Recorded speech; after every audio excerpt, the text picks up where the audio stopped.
vamos a dar lectura desde el versículo 20 al versículo 40. De manera alternada leemos este pasaje de la palabra del Señor. Primero de Reyes, capítulo 18, versículo 20 al 40. Dice este pasaje: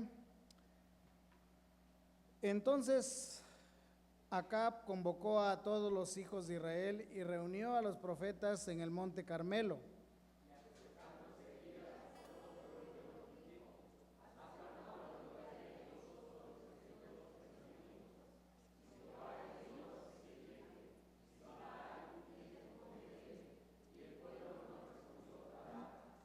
Y Elías volvió a decir al pueblo: solo yo he quedado profeta de Jehová, mas los profetas de Baal hay 450 hombres.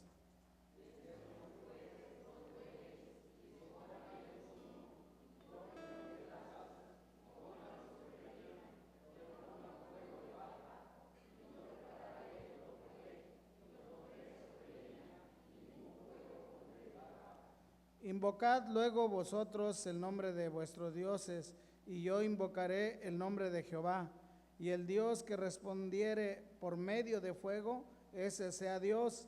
Y todo el pueblo respondió diciendo: bien dicho.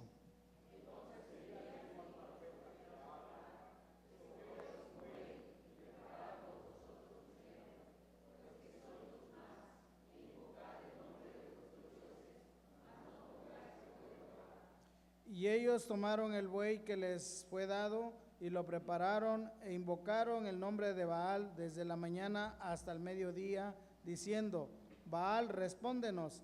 Pero no había voz ni quien respondiese. Entre tanto, ellos andaban saltando cerca del altar que habían hecho.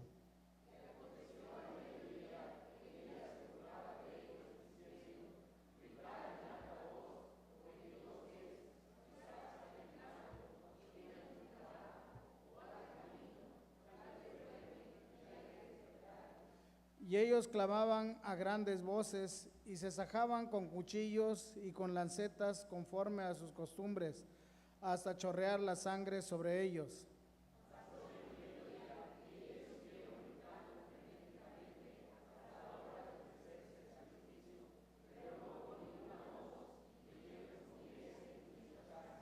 Entonces dijo Elías a todo el pueblo: acercaos a mí. Y todo el pueblo se le acercó, y él arregló el altar de Jehová que estaba arruinado.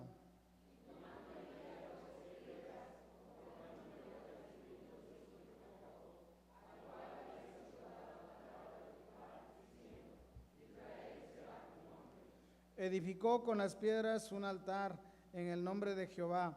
Después hizo una zanja alrededor del altar en que cupieran 2 medidas de grano.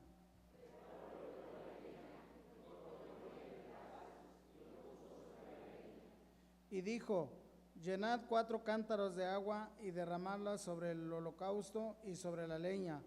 Y dijo: hacerlo otra vez, y otra vez lo hicieron. Dijo: aún hacerlo la tercera vez, y lo hicieron la tercera vez.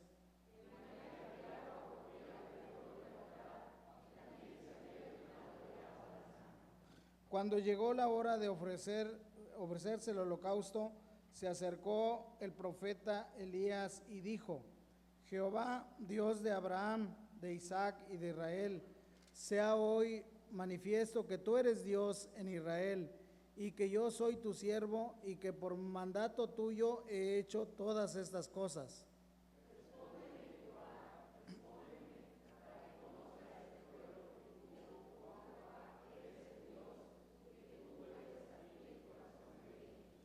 Entonces cayó fuego de Jehová y consumió el holocausto, la leña, las piedras y el polvo, y aún lamió el agua que estaba en la zanja.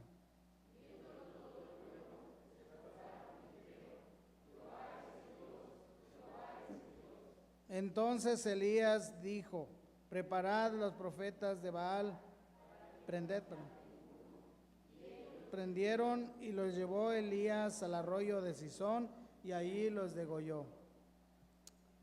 Vamos a tener un periodo de cantos. Vamos a ponernos de pie y vamos a alabar a nuestro Dios. Leemos también el Salmo 95 del versículo, todos lo leemos del versículo 1 al capítulo 7 en la primera parte. Dice así, Salmo 95, lo leemos juntos. Venid, aclamemos alegremente a Jehová, cantemos con júbilo a la roca de nuestra salvación. Lleguemos ante su presencia con alabanza, aclamémosle con cánticos, porque Jehová es Dios grande y Rey grande sobre todos los dioses. Porque en su mano están las profundidades de la tierra y las alturas de los montes son suyas. Suyo también el mar, pues él lo hizo y sus manos formaron la tierra seca.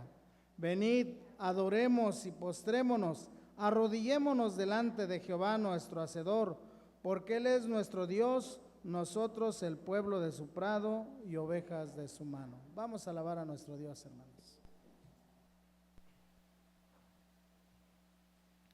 Damos gracias a nuestro Dios porque nos permite estar reunidos esta mañana, esta bella mañana, y como leíamos hace un momento ahí en Salmos 115, en el último versículo, pero nosotros bendeciremos a Jehová desde ahora y para siempre. Igual como leíamos hace un momento, igual leíamos acerca de la grandeza de nuestro Dios, un Dios poderoso, un Dios verdadero. Y esta mañana estamos aquí para exaltar su nombre, porque Él es más grande de lo que imaginamos.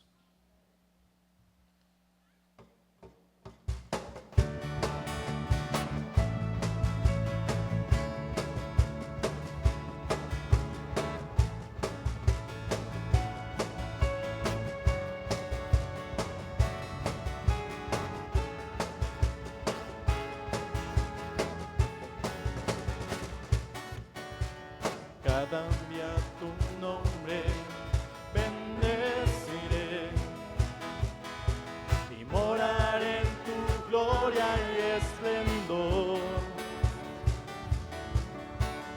En tus maravillas meditaré,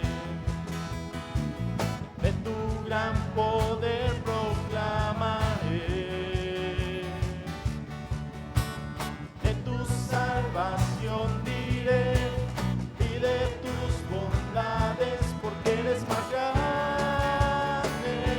de lo que imagino y más hermoso, Dios, de lo que he pensado. Tú eres grande y digno de alabar. Las generaciones te cantarán, tu misericordia alabarán. Daremos juntos del Salvador, que vino y del pecado nos libró. Tú llenas nuestras vidas, por siempre te alabaremos, porque eres más grande de lo que imagino y más hermoso, Dios, de lo que he pensado. Oh, tú eres grande y digno de alabar, porque eres más grande, porque eres más grande de lo que imagino y más hermoso, Dios, de lo que he pensado. Oh, tú eres grande y digno de alabar. Oh, tú eres grande. Oh, tú eres grande y digno de alabar. Oh, tú eres grande y digno de alabar.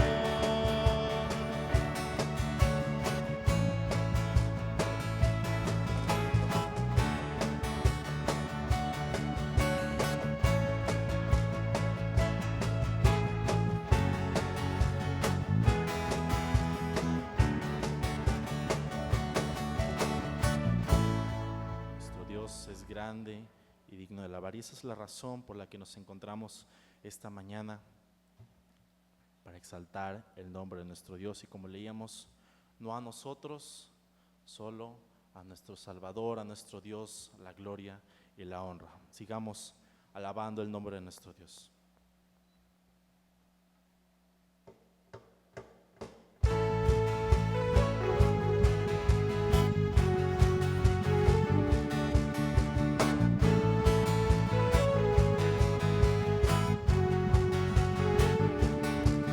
Oh gran Señor, asombra tu grandeza, con solo hablar sostienes la creación.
maravilloso pensar que, como acabamos de leer, Dios, creador del cielo y de la tierra, hacedor de maravillas, nos ama a cada uno de nosotros y envió a su Hijo a morir en pago por nuestros pecados. Y pidamos que el Señor nos hable esta mañana a través de su palabra con esta oración.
Pueden tomar sus lugares, hermanos.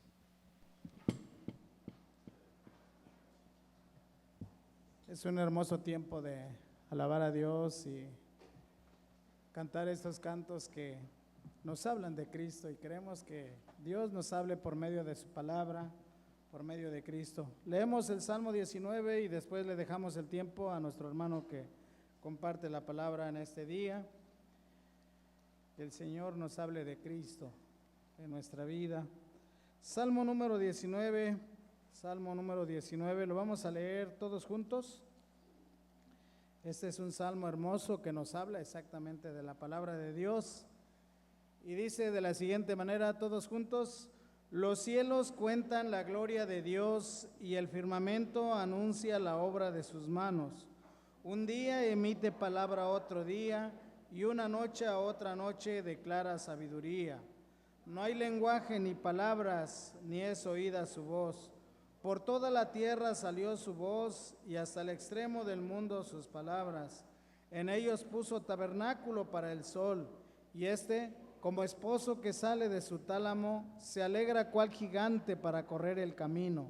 De un extremo de los cielos es su salida y su curso hasta el término de ellos, y nada hay que se esconda de su calor. La ley de Jehová es perfecta, que convierte el alma. El testimonio de Jehová es fiel, que hace sabio al sencillo. Los mandamientos de Jehová son rectos, que alegran el corazón. El precepto de Jehová es puro, que alumbra los ojos. El temor de Jehová es limpio, que permanece para siempre.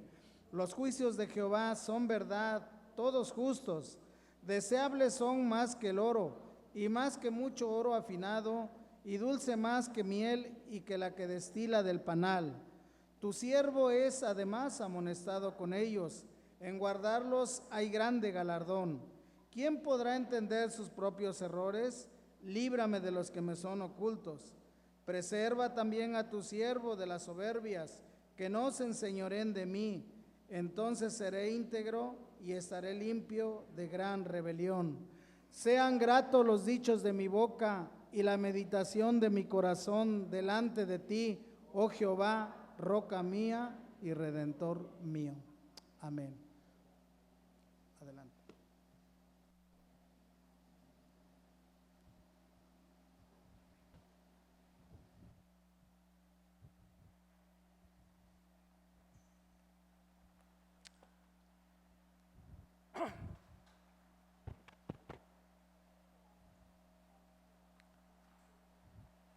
En las iglesias de la convención,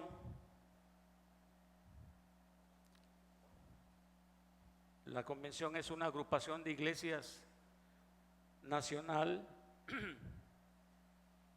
de iglesias bautistas, que se organizan como convención, y como convención cada iglesia voluntariamente y autónomamente decide participar, ser partícipe activo de estas convenciones. El mes de agosto, de manera tradicional,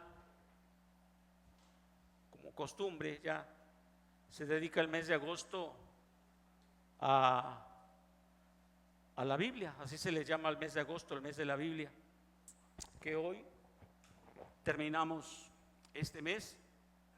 Y el mes de septiembre, ahora yo soy copastor de esta iglesia, por la gracia de Dios, por su pura misericordia. Pero lo voy a decir sin mucha modestia, o cómo se dice. Septiembre normalmente se les denomina el mes del pastor.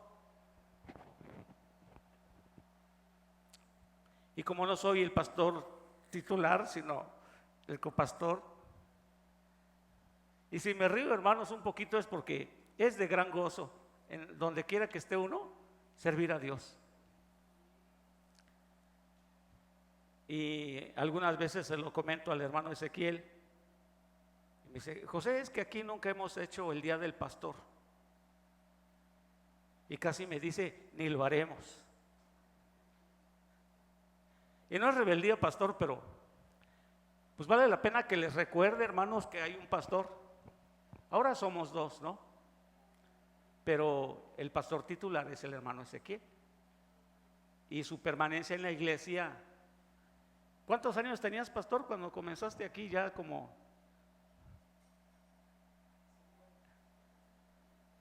ya. Ya.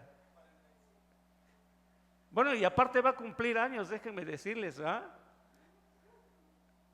51 años va a cumplir. Ya te balconeé, pastor. Pero somos de la misma edad. Y 61. Y no sería mala idea, hermanos. Hoy vamos a predicar sobre los profetas como parte integrante de la revelación de Dios, en el área de la divulgación, por decirlo así. Un profeta, cuando recibía un mensaje de Dios, y solo cuando lo recibía, no se podía quedar con él. Dios le daba un mensaje para dárselo al pueblo. Algunos profetas y algunos pastores también fueron tratados, bueno, estoy hablando del Antiguo Testamento, como Jeremías, de manera muy ingrata. Y hoy quiero hablar un poco de eso, de los profetas, pero aplicándolo también a nuestro pastor. Y antes de que se me pase, por eso les decía de septiembre el mes del pastor. No sería una mala costumbre, sino más bien algo muy bueno, que si no se hace una fiesta, tenemos convivios por todo, hermano. Ayer tuvimos el convivio de los viejitos, y como el pastor y yo ya somos viejitos, pues ahí estuvimos. Pero creo que hay hasta el día de las mascotas en estos tiempos, ¿no? Pero hay un día del pastor, ¿sí sabían? Y en cualquier día del mes de septiembre se puede celebrar al pastor. Y lo voy a dejar nomás ahí como apunte, ¿no? Porque yo quiero el festejo para el hermano pastor, pero como soy copastor, pues yo también ahí entro, Y en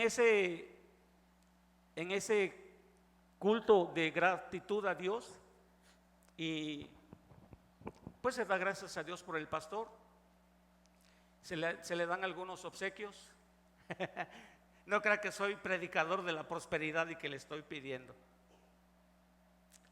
pero nomás menciono que se le dan algunos obsequios, y sobre todo se reconoce su labor y se le da gracias, porque en medio de todo, hermanos, una de nuestras tareas más hermosas pero más terribles es predicar al pueblo la palabra de Dios. Qué precioso canto nos regaló la hermana. Bueno, era para Dios, pero nos regaló la hermana en la última participación del grupo de alabanza. Y yo reconozco que eso que pide, a veces nos sentimos a millones de años luz por 10 al infinito de llenar eso, ¿no? Pero es una gran responsabilidad. Y más allá de la predicación de todos los domingos, pues el hecho de funcionar como pastor de acuerdo a las expectativas que Dios tiene en su palabra es algo por lo cual se debe agradecer al Señor. Así que, hermanos, se las dejo ahí, hermanos, si ustedes, y que no nos enteremos el pastor y yo, para que sea sorpresa, si quieren hacer el día del pastor, manténganlo en secreto, organícense muy bien para que sea una fiestota, y denle gracias a Dios por su pastor. Denle gracias a Dios. ¿Qué haces aquí, Elías?, le pregunta Dios a Elías, en la cueva en la cual él se había refugiado. Y el título de este mensaje, basado en algunos versículos del primer libro de los Reyes, se llama ¿qué haces aquí, Elías? El profeta de fuego. Los profetas, hermanos, eran y son, y al ratito voy a aclarar por qué todavía digo son, porque existen los profetas, hoy día hay profetas, Al rato le voy a explicar. Los profetas de la Biblia son una parte integrante de la revelación de Dios, tanto en el Antiguo como en el Nuevo Testamento. Y ahora ya no de revelación, pero sí de iluminación y sí de compartir la palabra de Dios con el pueblo de Dios. Los profetas de la Biblia son una parte integrante de la revelación, al mismo nivel como lo cita nuestro Señor Jesús. La ley, los profetas y los salmos o los escritos, al mismo nivel que la ley, como una parte integral, una parte integrante de la revelación de Dios y por lo tanto de la definición de la Biblia como palabra de Dios. Si gustan, ahí en sus Biblias o en sus teléfonos, buscan las citas en el primer libro de Samuel, en el capítulo 9, y esto a manera de introducción apenas. Primero de Samuel, capítulo 9, versículo 9, se hace una aclaración y empezamos un poco a explicar por qué digo que todavía hay profetas. Primero de Samuel, capítulo 9, versículo 9, dice: antiguamente, y está entre paréntesis, antiguamente en Israel, cualquiera que iba a consultar a Dios decía así: venid y vamos al vidente. Porque al que hoy se llama profeta, entonces se le llamaba, vidente. Y aquí Samuel, o el historiador que escribe primero de Samuel, nos menciona que se identificaba originalmente al profeta como vidente, y es obvio que no se le consultaba para cosas nimias, sino se le consultaba como por ejemplo para cuando Israel iba a salir a la guerra, o como para cuando Israel tenía que tomar el pueblo tenía que tomar una decisión trascendental en su desarrollo como nación y pueblo de Dios, y entonces se consultaba al vidente. Samuel, hermanos, viene de una época inmediatamente anterior, a donde en Jueces se llega a decir que el pueblo no tenía una guía y que cada quien hacía lo que le parecía, y ayer nos lo recordaron una vez más. Y era una época difícil, una época de oscuridad, donde se repetía un ciclo vicioso bastante triste en el pueblo de Dios. Pero aquí se aclara que una de las tareas del profeta era ser un vidente. Obviamente no había ahí una persona, no sé, un hombre que fuera a consultar cosas pequeñas, como si se casaba con alguna muchacha o cosas así, pero sí se consultaban cosas muy trascendentales, y el vidente podía ver, porque Dios se lo revelaba, el futuro de aquellas decisiones.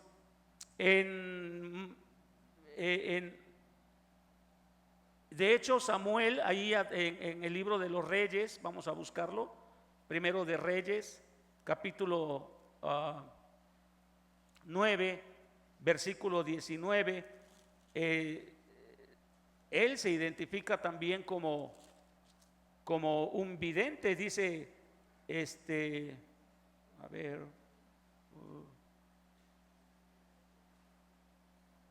primero de Reyes 9, 19. Pues no, creo que tengo la cita mal, hermanos. ¿Sí? A ver, léanlo porfa, porque acá está. ¿Es el 19? Asimismo, ¿es ese? Asimismo, todas las ciudades donde Salomón. Oh, estoy en primero de Reyes. Sí, porfa.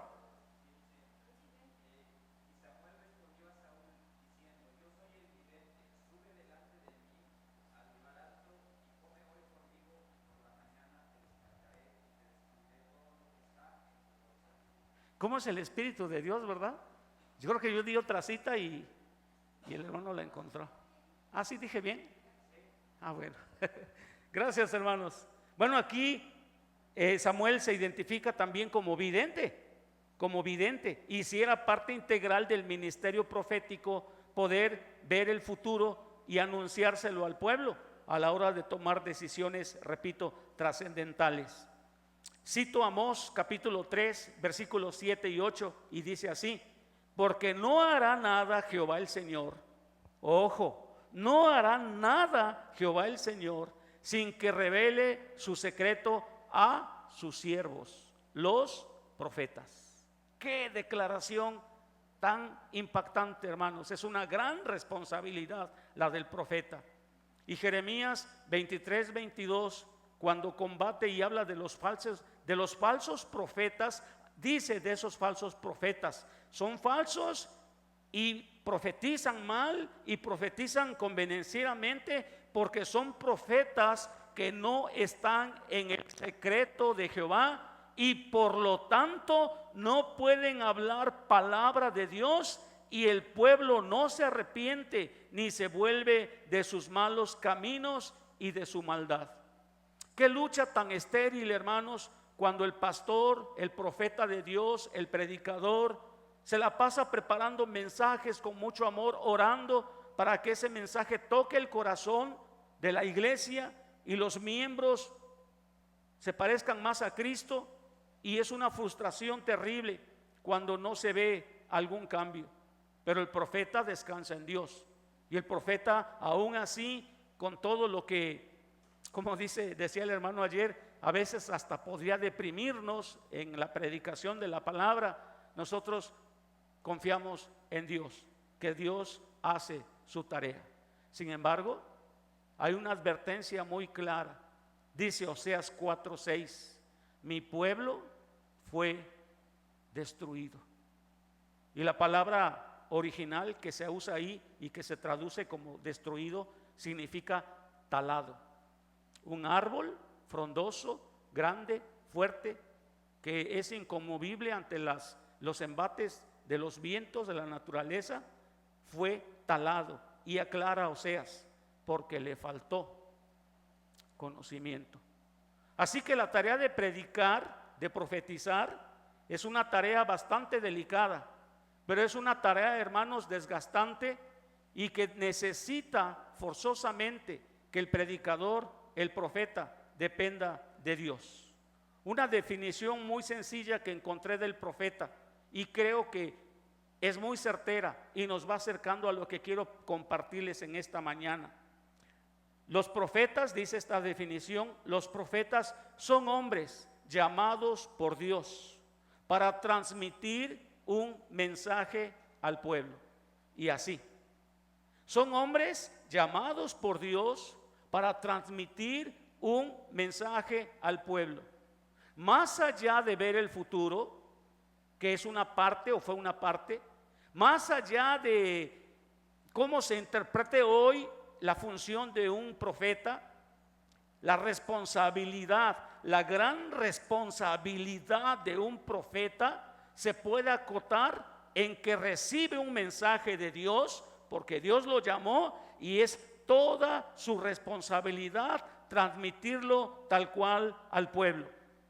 Este mensaje se compone en la mayoría de las veces de tres aspectos.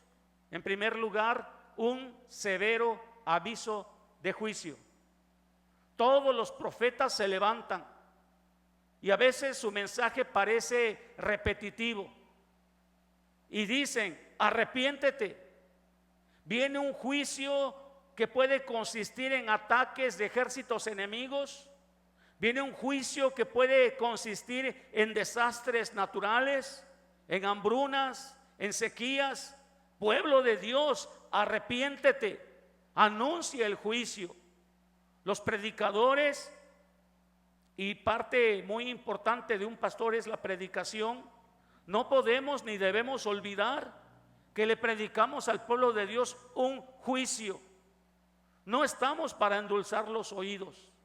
No somos primeramente motivadores emocionales. No deberíamos serlo, cuando menos. Pero nuestra tarea principal es advertirte a ti, hijo o hija de Dios, las consecuencias fatales, espiritualmente hablando y físicamente también, del juicio que nos espera.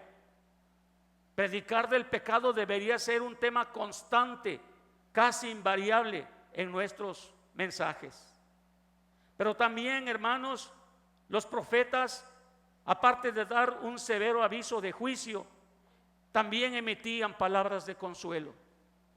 Desde que Dios busca a Adán, que había perdido ya el paraíso, hasta los últimos llamados de Juan en el Apocalipsis, el llamado de Dios es: estoy esperando. Yo ya he resuelto el problema del pecado. Ya mi hijo ha muerto en la cruz por ti. Pero lo que yo estoy esperando es tu arrepentimiento.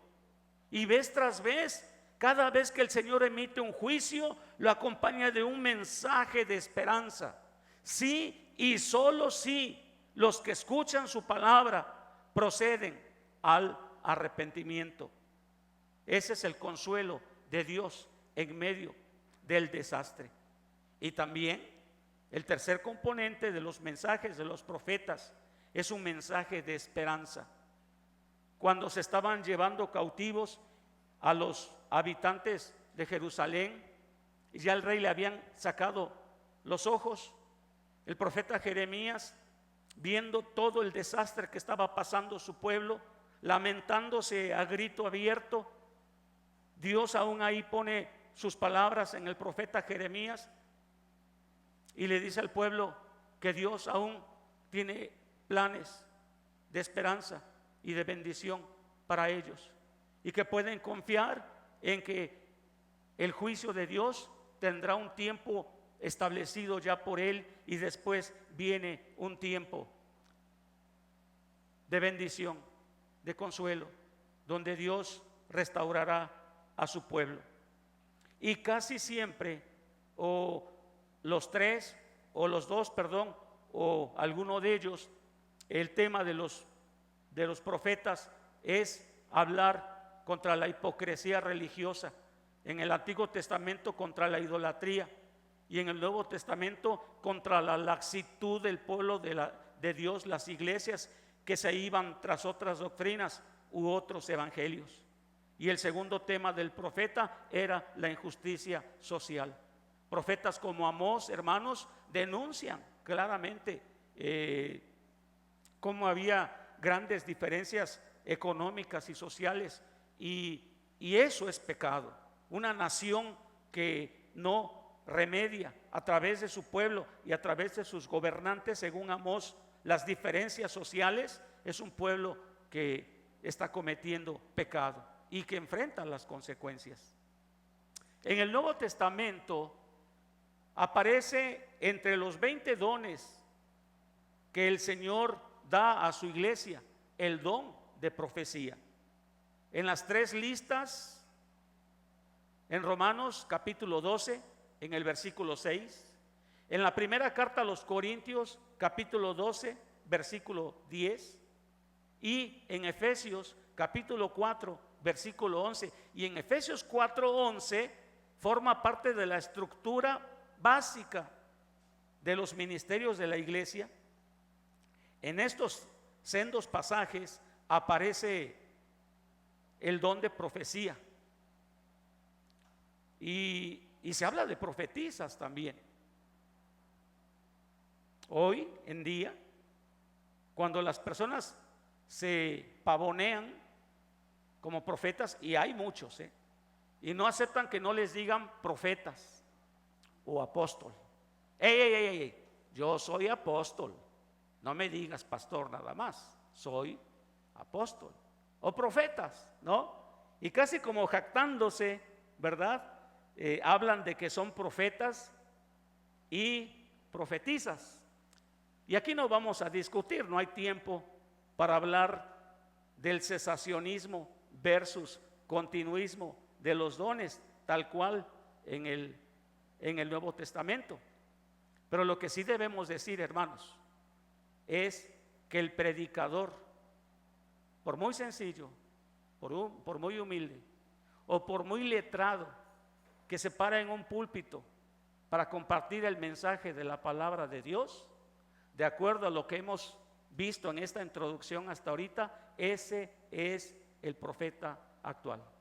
que trae el mensaje de Dios. Sí, muy bien.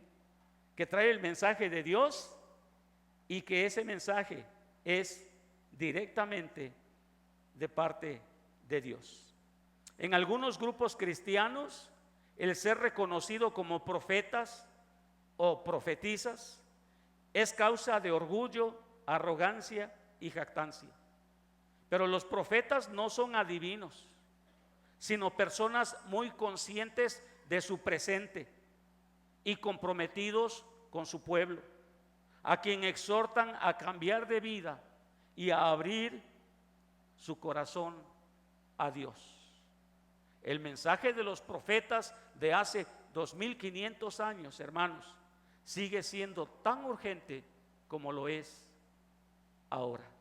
Se necesitan hombres de Dios que escuchen en la intimidad, en el secreto de Dios, el mensaje de Dios para su pueblo y que lo puedan transmitir con todo su contenido, con todo su poder, más allá de la personalidad del predicador. Hay predicadores que casi nomás leen su mensaje. Es esa comunión con Dios lo que hace que el mensaje penetre los corazones, las mentes y en su momento la voluntad de los que escuchan. Así que, mis hermanos, este es un mensaje de 6 puntos. No se preocupe, hoy vamos a ver 3. Como profeta de Dios no debería importarme darle 6 puntos y llevarme 2 horas aquí, pero sé que algunos se cansan. Entiendo que algunos están un poquito cansados, tal vez tengan algún problema de salud, así que solamente vamos a compartir 3 puntos y dejamos para después, cuando me corresponda predicar otra vez, los otros 3 puntos. Así que, hablando de los profetas de Dios, vamos a ver el primer punto y nos vamos a basar en el capítulo 17. Busque Primero de Reyes, capítulo 17 y el versículo 1. Primero de Reyes 17, 1. Hermanos, Elías, un día casi de repente, se dice solamente que era Elías Tisbita, profeta de Dios, se presenta en el palacio del rey más corrupto, más malo, para resumir en una sola palabra el carácter de Acab. Se presenta en el palacio de Acab y anuncia ahí en palacio, en la ciudad de Samaria, en el reino del norte, y le dice a Acab: vive Jehová, Dios de Israel, en cuya presencia estoy, que no habrá lluvia ni rocío, sino por mi palabra. Cuando Elías dice mi palabra, podría parecernos hasta un poco presumido, un poco atribuyéndose a él mismo el hecho de la sequía, pero no. Por eso, como primer punto, el pastor, el predicador, el profeta, el que tiene la oportunidad de pararse en este lugar, digo, no es porque el púlpito sea el lugar santísimo, pero es un gran privilegio. Es un hombre, es una persona que él confía, porque le consta de primera mano, porque lo ha comprobado en su propia vida. Confía en la palabra de Dios y también confía en su propia palabra. Por eso Elías dice: no lloverá hasta que yo lo diga, por mi palabra. Lo que Dios me dijo, lo que Dios me ordenó, lo que he leído en su palabra, lo que es mi convicción. Declaro la palabra de Dios. Ahí en Romanos 2:16 Pablo usa las mismas expresiones cuando dice mi evangelio y dice Dios juzgará, Romanos 2:16, a los hombres conforme a mi evangelio. Y no era el evangelio de Pablo, era el evangelio de Jesús.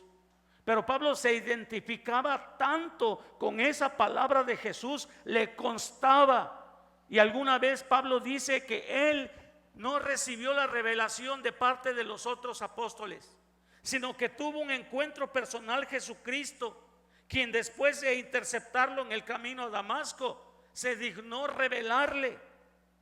Por eso cuando establece la cena del Señor dice, porque yo recibí del Señor. No me lo enseñó Pedro o los otros apóstoles, me lo enseñó Jesucristo.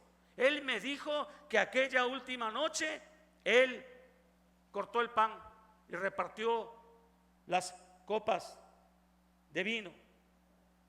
Y por eso Pablo puede decir mi evangelio. Y por eso se puede identificar. Y por eso puede decir, porque no me avergüenzo de ese evangelio, es mi evangelio, porque es poder de Dios. Y porque al final dice Romanos 2:16, conforme a ese evangelio, Dios juzgará a todos los hombres.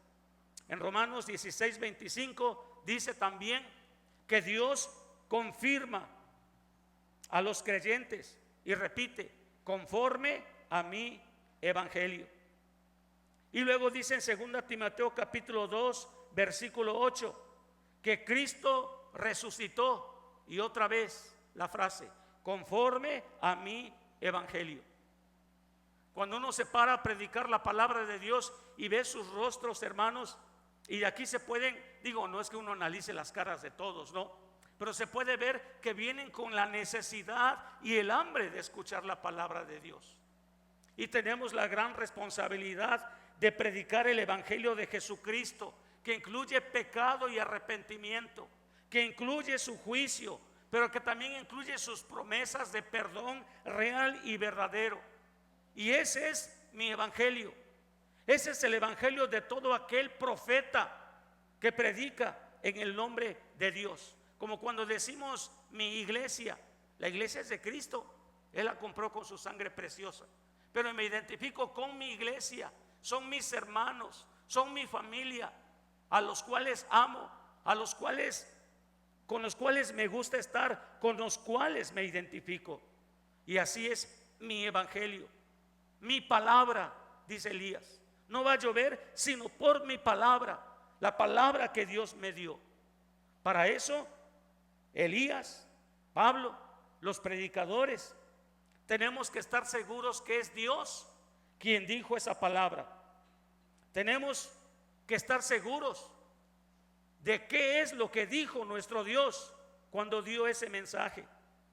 Tenemos que estar convencidos que es Dios quien sostiene su palabra y que se va a cumplir, y que aunque el cielo y la tierra pasen, la palabra de Dios no pasará, y que tengo la responsabilidad y debo asegurarme que lo estoy transmitiendo tal cual.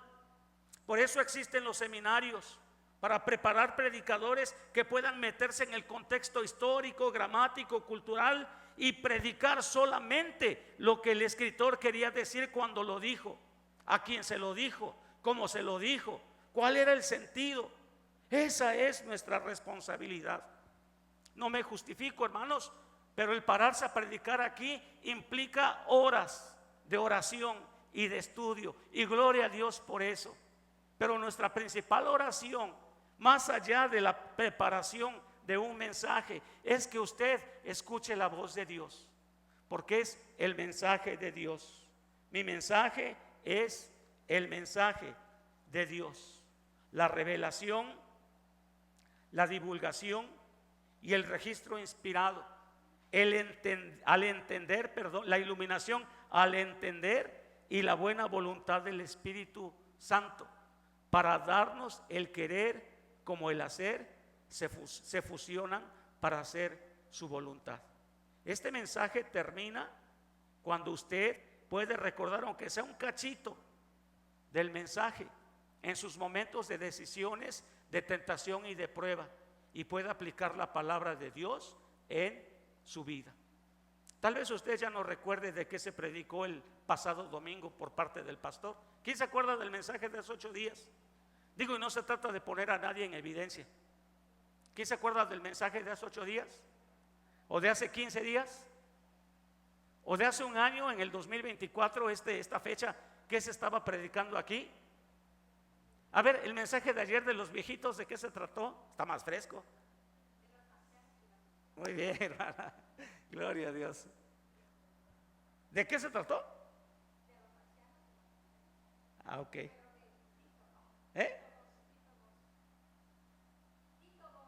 Ah, ok. Muy bien. ¿Y cuándo se nos va a olvidar ese mensaje?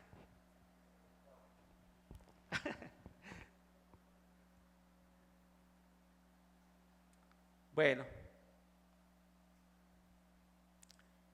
como conclusión de este primer punto, ve y escucha a Dios en y a través del profeta predicador.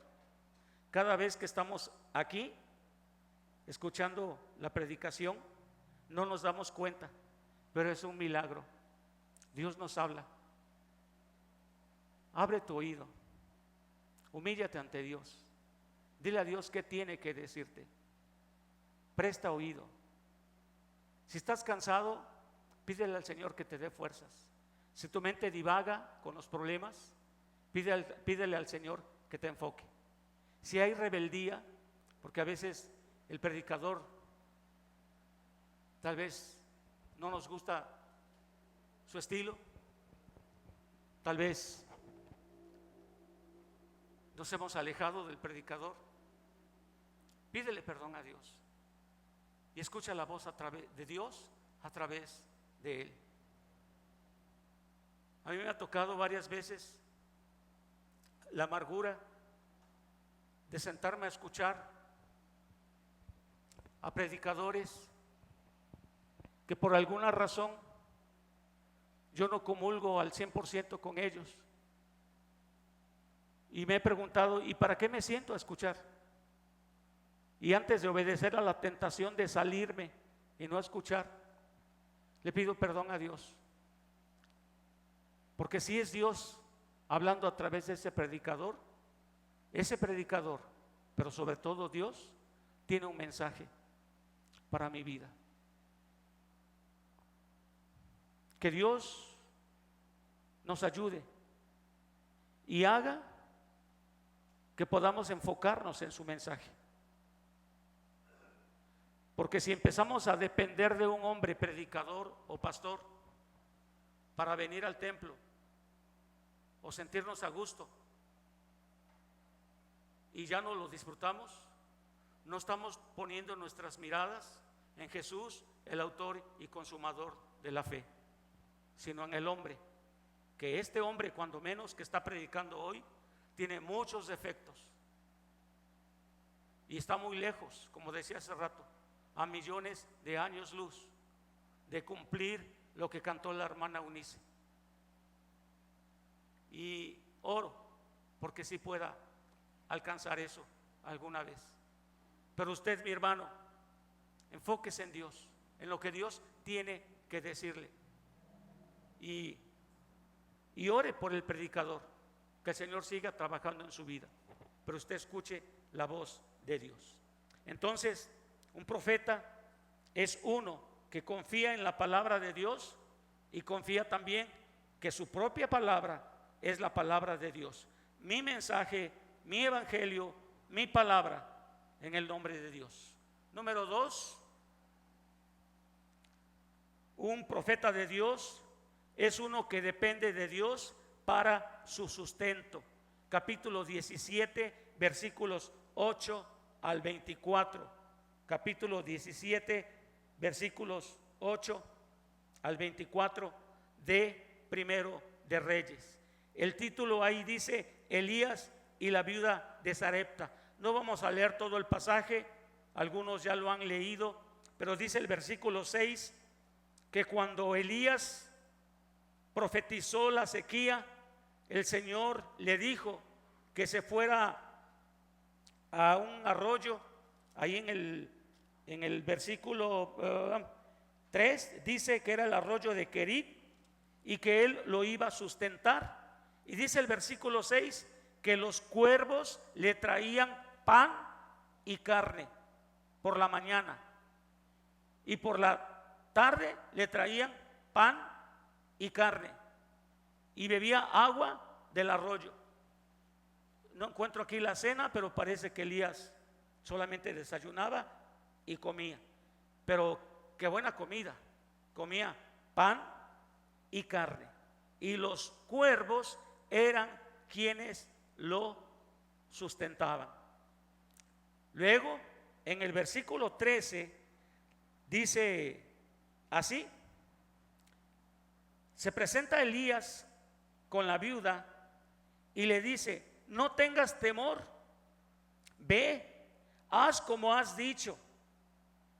Y tengo subrayado aquí lo que dice a continuación: pero hazme a mí primero, dice, hazme a mí primero de ello una pequeña torta cocida debajo de la ceniza y tráemela, y después harás para ti y para tu hijo.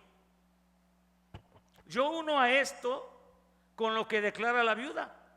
Dice que solamente tenía un poquito de aceite y un poco de harina, y que se iba a hacer un pancito para ella y para su hijo. Y después de comer, lo que iban a hacer, se iban a acostar y se iban a dejar morir, porque era lo último que tenían.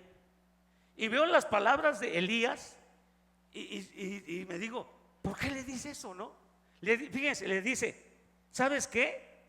No tengas miedo, haz lo que vayas a hacer, pero primero de ese poquito que tienes, de ese poquito aceite y de esa poquita harina, hazme a mí un pan.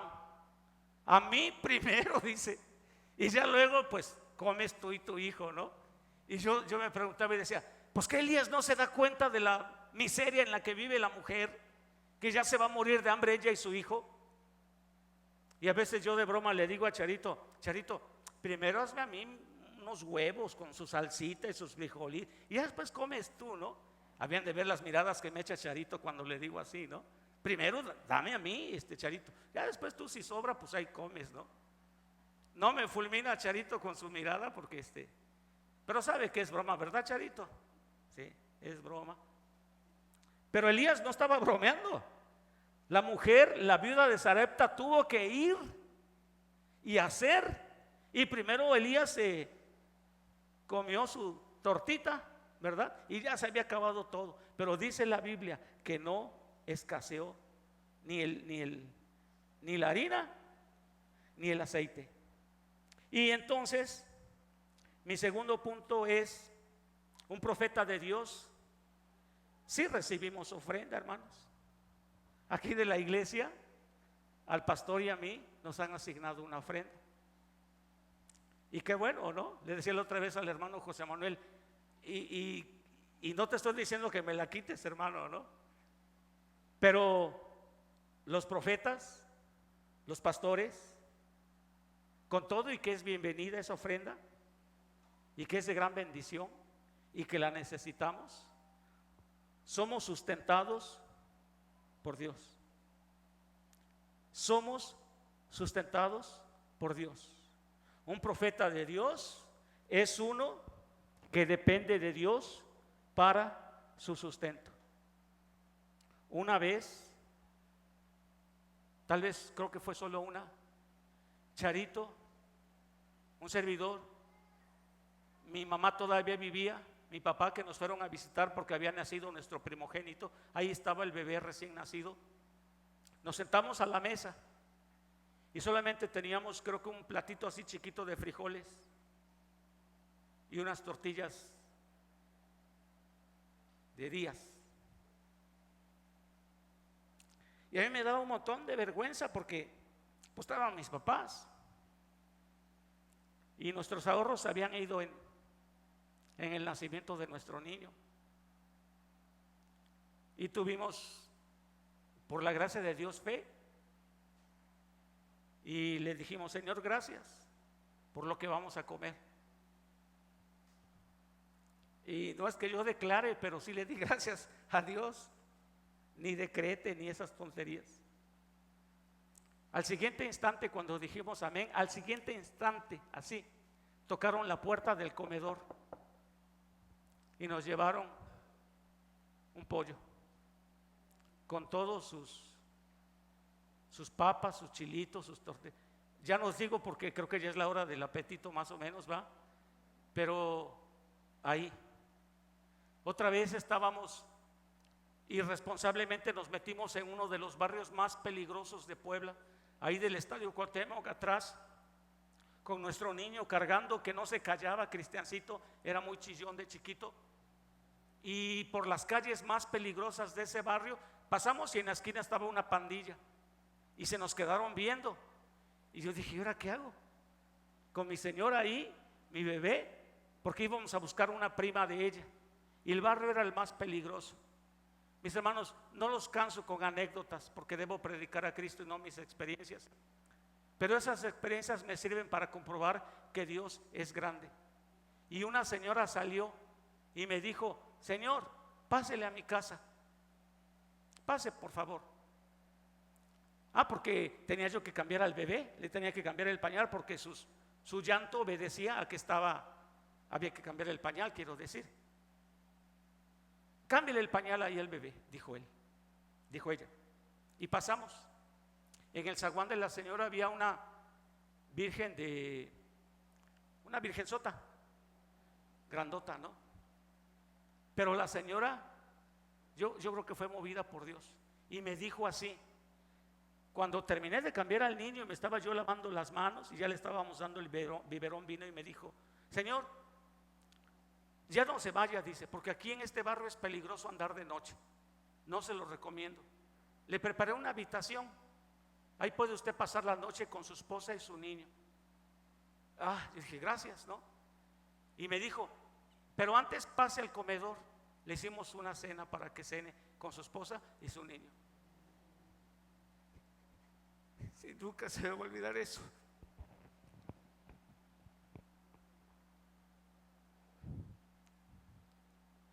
Dios nos sostiene, hermanos. Así como Dios mandó a los cuervos, un animal inmundo. Y yo no digo que la señora haya sido inmunda. No tenía nuestra fe. Pero Dios puede mover cualquier cosa para proveer a sus siervos y a sus hijos, a los cristianos en general. Por eso Elías le dice a la mujer, hazme a mí la torta primero. Y yo no lo comprendía. Pero para esa viuda, aun cuando después se le murió su hijo y Elías lo revivió, el pasar por esa experiencia, gracias hermano, el pasar por esa experiencia, Elías y la viuda nos muestra que los hijos de Dios en general debemos poner nuestra confianza en Dios, y que aunque todo nuestro orgullo nos dice que por qué tomamos decisiones de servir a Dios y casi hacer a un lado aquello que nos hacía sentir seguros, Dios es fiel y sostiene. Dios es fiel. Cuando usted diezma y ofrenda, debe ser por gratitud. El profeta predicador recibe una ofrenda y es de bendición y lo agradecemos. Pero a los pastores, a los predicadores, a estos muchachos que se están preparando para servir a Dios, Dios los sostiene. No van solos, aunque estén en los lugares más áridos y vengan días de sequía, Dios sostiene al pastor. Dios es quien nos sostiene. En una administración seria de los negocios del Padre, el pastor cumple y debe cumplir su rol establecido por Dios. Y la iglesia puede pedirnos cuentas, pero porque somos parte y no podemos fallar, tenemos que cumplir nuestro ministerio fielmente. Pero el pastor es siervo de Dios, no es un empleado de una asociación religiosa. Y con todos sus defectos y errores, hermanos, usted le da a Dios, pero al pastor y al predicador, Dios es quien nos sustenta. Y vez tras vez, yo sé que mi hermano Ezequiel en sus predicaciones casi no comenta sus experiencias. Y sé que él desde muy niño fue muy trabajador y eso le ayudó para sostenerse a él y a su familia en su momento. Pero igual puedo casi asegurar que pasó por momentos de crisis, donde pudo experimentar que Dios es quien nos sustenta y nos sostiene. Y punto número 3, un profeta de Dios es uno que ama a su pueblo, a quien da juicio, consuelo y futuro. Voy a tener que sonarme la nariz y se va a oír un poquito estridente en el micrófono. Perdón.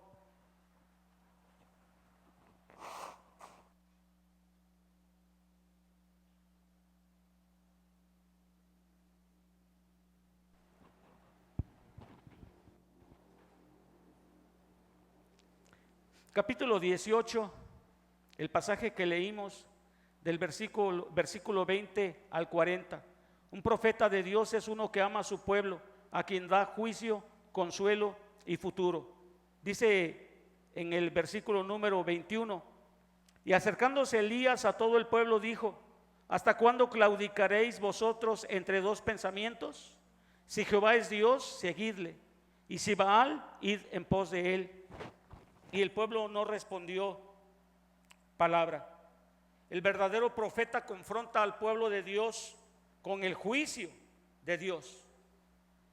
Elías, en sus expresiones muy pictóricas, literalmente les dice: ¿hasta cuándo van a estar cambiando de pie? ¿Hasta cuándo cojearéis entre dos pensamientos? ¿Hasta cuándo vacilaréis entre dos opiniones? Un pie con Dios y otro con Baal. Y Elías los confronta y les dice: su problema no es la vacilación, su problema se llama pecado. Uno de los peligros más serios en la época actual para la iglesia de Dios, hermanos, no son los ataques de afuera, sino el secularismo y el sincretismo. Cuando hablamos de secularismo, hablamos de una iglesia que se va difuminando, se va perdiendo su influencia en medio de las costumbres del mundo. Muchas personas han hecho del cristianismo, lo han pasado de una relación personal y viva con Jesús a un costumbrismo religioso de los domingos. Algunos cristianos gustan de la palabra de Dios y creen que así se la llevan fácil y no se comprometen con la obra de Dios y por lo tanto no se comprometen con Dios mismo. Lo secular, lo del mundo, es más importante. Por eso algunos cristianos, hermanos, tienen una trayectoria de subida y bajada. Por eso nunca se afianzan, por eso nunca se comprometen. Y por eso su crecimiento espiritual se compromete mucho, porque están vacilando entre dos pensamientos. Quisieran tener lo mejor de ambos mundos y terminan viviendo vidas miserables, con remordimientos y sin disfrutar plenamente. Juan lo expresó de esa manera: más vale que seamos calientes, porque el agua caliente sirve para algo y la fría sirve también para algo. Pero al agua tibia, esa que era calentada por los residuos minerales de las aguas azufradas, al primer trago dice: lo vomitaré de mi boca. Porque si tú tomas un agua azufrada, tal vez la saboreas y la escupes con náuseas. Y la idea es que a Dios le da asco cuando vivimos en la tibieza. A Dios le da náuseas cuando nosotros no tomamos decisiones firmes. Elías, el profeta de fuego, hermanos, le dice al pueblo: ya basta de mediocridad, ya basta de que te la lleves tranquilo en tu fe y en tu vida cristiana religiosa. Es tiempo de que tomes la decisión. Y ahora les va a presentar esta oportunidad en el holocausto ofrecido a Dios. Y el otro peligro, como decía, es el sincretismo. Sincretismo quiere decir como cuando juntas diversas creencias y prácticas y las haces una sola para poder practicar lo que todas esas creencias, algunas del mundo y algunas muy alejadas de lo que Dios prescribió en su palabra, las juntas y terminas creyendo eso. A veces en las iglesias se mete una mezcla de falsas creencias y enseñanzas y las hacemos nuestras. Yo me acuerdo, y espero que ya haya pasado de moda, en que en las iglesias bautistas también algunas personas ya se daban en decretar. Yo decreto que mañana voy a tener una casa. Bueno, había ya algunos hermanos participando de eso, ¿no? Yo decreto que ninguna enfermedad va a tocar a mi puerta. Cuidado con eso. La definición de sincretismo tengo aquí: es un licuado. Echan en una licuadora verdades y mentiras, creencias de todas las religiones, hacen una mezcla y sale una religión donde todos son aceptados. No hay un código moral, no hay disciplina, no hay orden, todos se sienten cómodos y no hay proyección hacia dónde crecer, sino es hacia el anarquismo y la sin razón. Si alguna vez usted se ha sentido ofendido porque desde el púlpito o de manera personal el pastor o los pastores, y ya hablo por mí ahora también, le han dicho algo, digo, a veces también podemos ser imprudentes, pero cuando en el nombre de Dios le exhortamos porque vemos algo en su vida que Dios nos ha mostrado que está mal y es nuestra responsabilidad hacerlo, y usted se enoja, se molesta, usted está buscando una fe cómoda, usted está buscando que no se le moleste, que no se sienta inquieto, usted quiere comodidad. Pero eso no es lo que el profeta debe hacer. Que Dios evite que un día los predicadores de Dios lleguemos a un punto en que querramos mantener contentos a todos. Porque una clave segura del fracaso en la predicación, en el pastoreo y en la vida en general es querer mantener contentos a todos. Ni siquiera Jesús lo hizo. Algunos lo persiguieron y lo llegaron a odiar y pidieron su crucifixión. Así que ore por su pastor, por su predicador, por su profeta, que predique todo el consejo de Dios. Aunque a veces, y a mí me ha tocado estar ahí sentado como ayer, esa predicación nos duela, nos lastime y nos caiga directamente. No es que nos pongamos el saco, es que es nuestro saco, talla XL, con mangas de la medida de mi brazo. Ore por ese profeta, que no tenga temor de predicar la palabra, y que si alguien, aún de los hermanos considerados más líderes, o de los que más aportan, o de los que pesan más, o de los que hablan más, se molesta, que se moleste. Pero se debe predicar toda la palabra de Dios. Y así lo hizo Elías. Pensamos que era fácil que se presentara ante el palacio de Acab y de su esposa, la infame Jezabel. De hecho, más adelante vamos a ver que llegó el momento en que Elías tuvo que huir de Jezabel. Pero ore por su pastor. Si alguna vez ha tenido una situación de roce con el pastor o conmigo, ore por nosotros, porque no vamos a dejar de predicar todo el consejo de Dios, toda la palabra de Dios. Y aún así, hermanos, no lo hacemos por usted o por darle en la cabeza. Saque de su mente esa idea satánica, porque le amamos. Yo en lo personal disfruto de la comunión con los que puedo estar más junto. Sé que con algunos no lo he hecho. Me encanta convivir con mis hermanos. Pero cuando Dios me dice, párate ahí en el púlpito y predica mi palabra, yo tengo que ser fiel en predicar su palabra. ¿Cuáles son algunas divinidades paganas en nuestro mundo actual? ¿Hay baales en nuestra iglesia bautista de Emanuel? ¿Quién está influyendo en el pensamiento de los jóvenes de nuestra iglesia? ¿Cuáles considera usted que son los principales desafíos que los dioses sociales les plantean a los cristianos en la actualidad? Elías nos recuerda: no claudiques entre dos pensamientos. Si de una vez te vas a ir al mundo, vete al mundo. Ahí Dios te puede rescatar. Ahí Dios puede hacer que te arrepientas. Y si vas a estar con Dios, comprométete. Es una decisión de vida o muerte. Porque después de esta confrontación, 950 personas fueron decapitadas. Y no fue Elías, fueron los falsos profetas de Baal. Aparte de confrontar, un profeta de Dios les ofrece consuelo y les hace partícipes, recordándoles quiénes son, y ora por ellos. Vean en el versículo 30, dice, en el versículo 30: entonces dijo Elías a todo el pueblo: acercaos a mí. Y todo el pueblo se le acercó, y él arregló el altar de Jehová que estaba arruinado. Y tomando Elías 12 piedras conforme al número de las tribus de los hijos de Jacob, al cual había sido dada palabra de Jehová diciendo: Israel será tu nombre, edificó con las piedras un altar en el nombre de Jehová.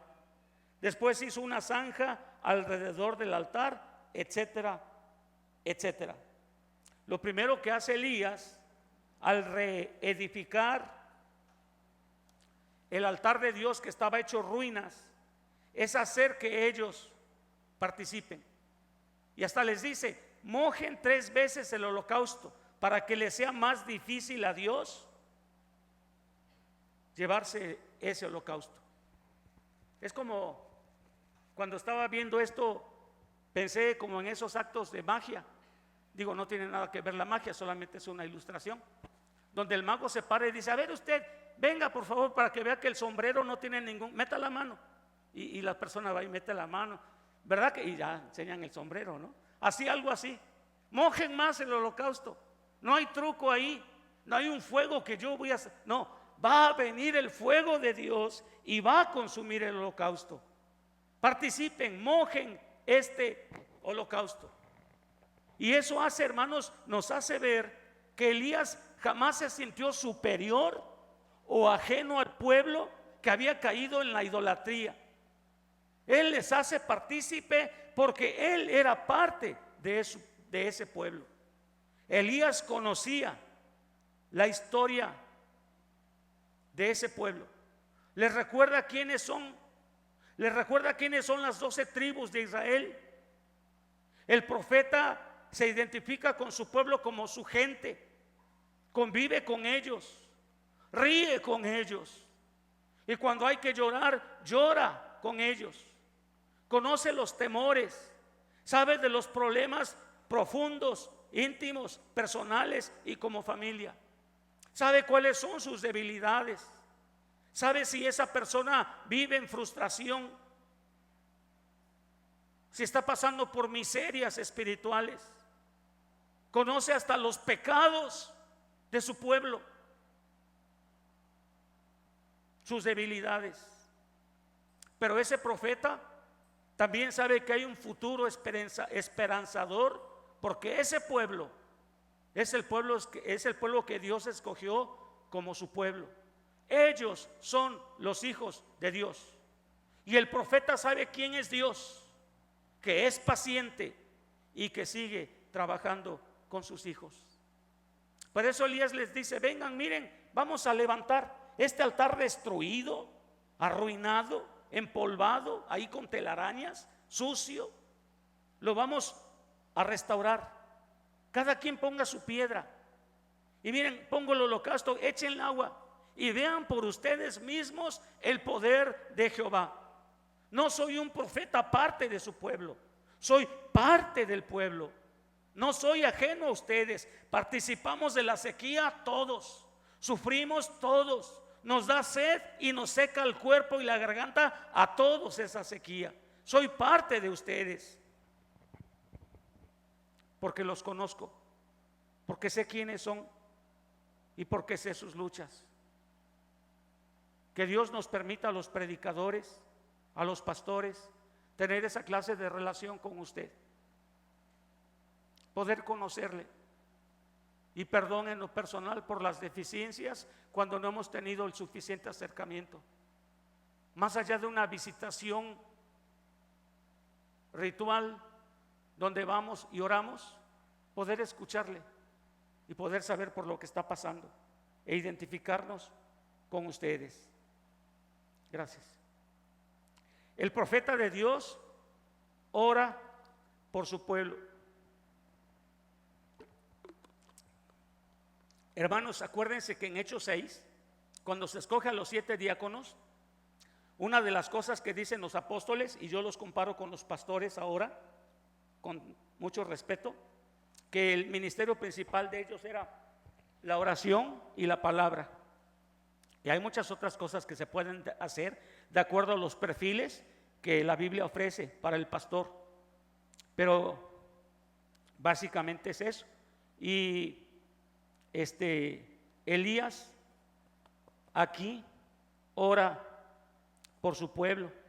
Dice en el versículo 37, desde el 36, cuando llegó la hora de ofrecerse el holocausto, se acercó el profeta Elías y dijo: Jehová, Dios de Abraham, de Isaac y de Israel, nuestro Dios, el Dios que se identifica con este pueblo de Abraham, de Isaac y de Jacob, respóndeme, Jehová, respóndeme, para que conozca este pueblo que tú, oh Jehová, eres el Dios, y que tú vuelves a ti el corazón de ellos. No es un alarde de que él es el profeta. Si algún propósito tiene el ministerio profético de predicar, es no presumir de sus capacidades, sino que el pueblo vuelva a Jehová, que el pueblo vuelva a Dios y que el pueblo reconozca a Dios y se comprometa fielmente con Él. Elías identifica a Dios como el Dios de sus antepasados y le dice: Señor, responde ahora a mi oración, no por mí, no para mí, sino para que este pueblo se vuelva a ti. Y la oración del pastor y la oración del predicador es esa: Señor, que este mensaje toque algún corazón, que si hay alguien que está viviendo lejos de Dios y su altar está arruinado, toca su corazón. Mis hermanos, yo sé que aquí en esta hora hay sentados hermanos que tal vez en días recientes hayan dicho que ya no quieren venir aquí, que tal vez hay personas que estén cansados de ser fieles a Dios. Y no me lo van a decir a mí, o lo van a andar comentando con los hermanos. A veces lo dicen a la esposa, y la esposa lleva toda esa carga como si ella fuera Dios. O lo dicen a los hijos, que es lo peor. O a veces se lo tragan. Y a lo mejor está sentado aquí hoy como una costumbre religiosa y ya no toca a Dios su corazón. Algunos tal vez esperarían cosas distintas del pastor y de la iglesia, y pueden estar en el borde de convertirse en peregrinos de iglesias distintas. ¿Qué buscan? No sé. En todas las iglesias hay problemas, pero también en todas las iglesias de Cristo hay bendición. Y como dijo alguien, no hay una sola iglesia que sea perfecta. Y cuando la encuentren, avísennos para ir y hacerla imperfecta.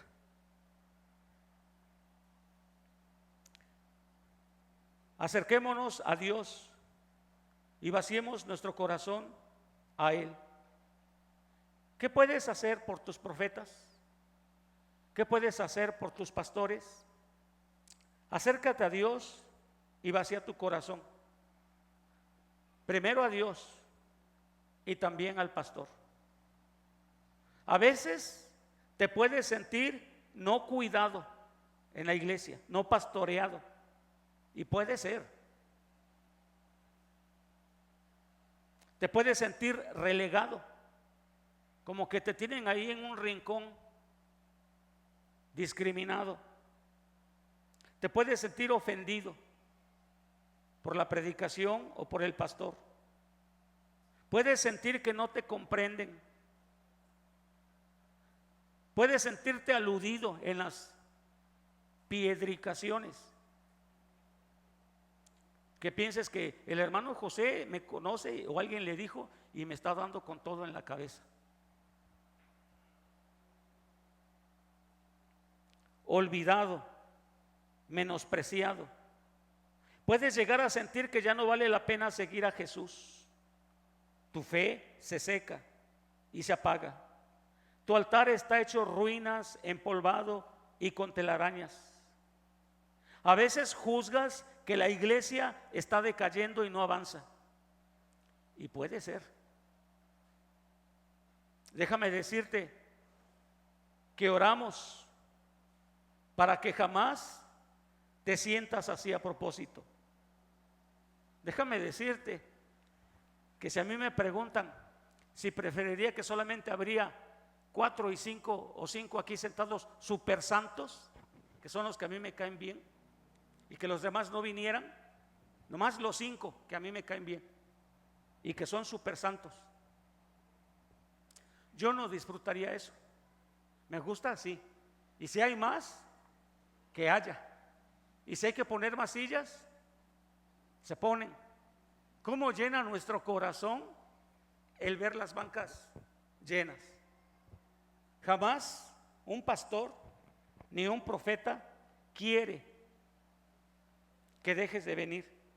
Será una negación de su ministerio y del mensaje que Dios le dio para que nos dijera. Déjame decirte que oramos para que jamás te sientas mal en la iglesia, cuando menos a propósito. Nos gusta que vengas, nos gusta ver el templo lleno, oír las risas.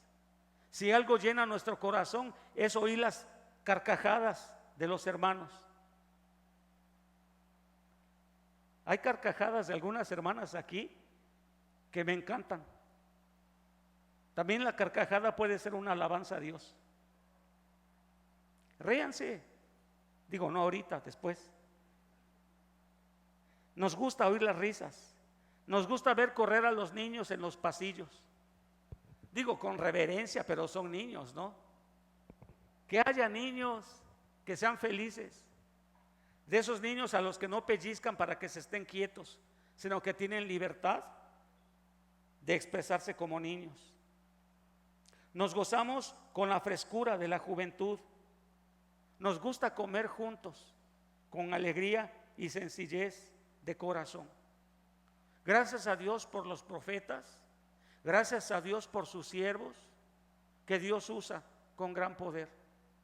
Y sí, ya fuera de toda broma, si en septiembre o al rato o terminando este culto usted se quiere acercar al pastor y abrazarlo y darle aliento, siempre será bienvenido.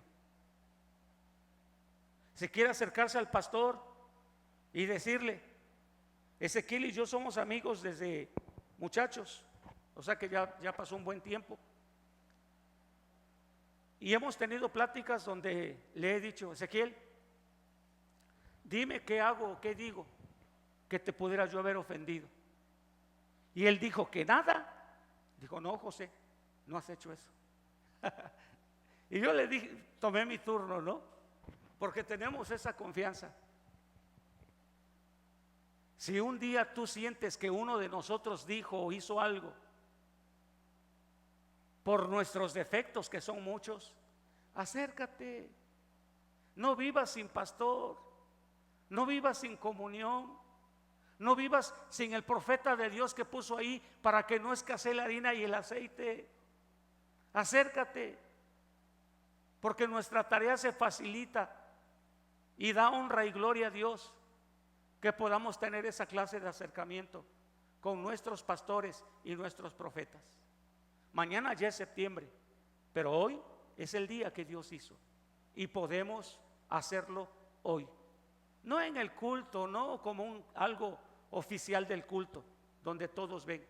Acércate a solas, abrázalo o abrázanos y sintámonos iglesia, iglesia de Dios, familia de Dios, con los profetas que Dios ha puesto para servirle y traer su mensaje.